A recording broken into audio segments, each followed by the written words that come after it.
Zina itu adalah layaknya seperti seorang suami istri yang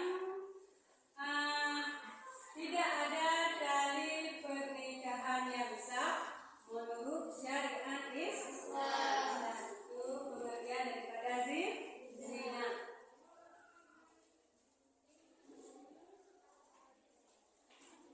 Adapun dalilnya yang tersebut di dalam surah Al-Isra ayat 32.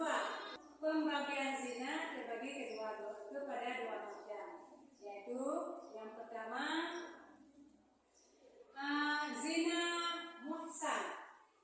Zina muhsan yaitu zina seorang laki-laki dan seorang perempuan yang telah pernah menikah. Itu dinamakan dengan zina muhsan. Hukum jenis-jenis pergaulan bebas. Jenis-jenis pergaulan bebas yaitu yang pertama,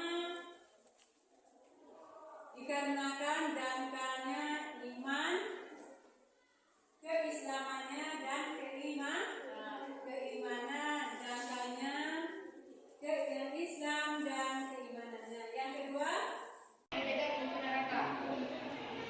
Ada yang bertanya? Ada. Apakah di atau Rasul? Para nabi atau Rasul tersebut? Dari hasil presentasi kalian tadi,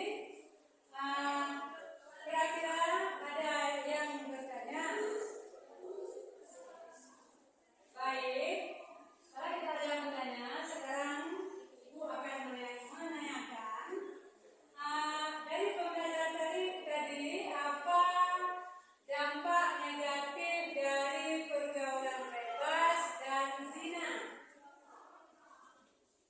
Hilang harga diri, kehormatan, dan jatuh martabat baik di hadapan Tuhan maupun sesama manusia serta merusak masa depannya.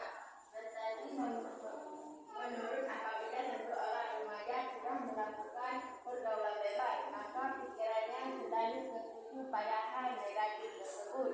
Hamil di luar nikah akan sangat menimbulkan masalah bagi pelaku. Aborsi dan bunuh diri terjadi hamil di luar nikah akibat pergaulan bebas akan menutup jalan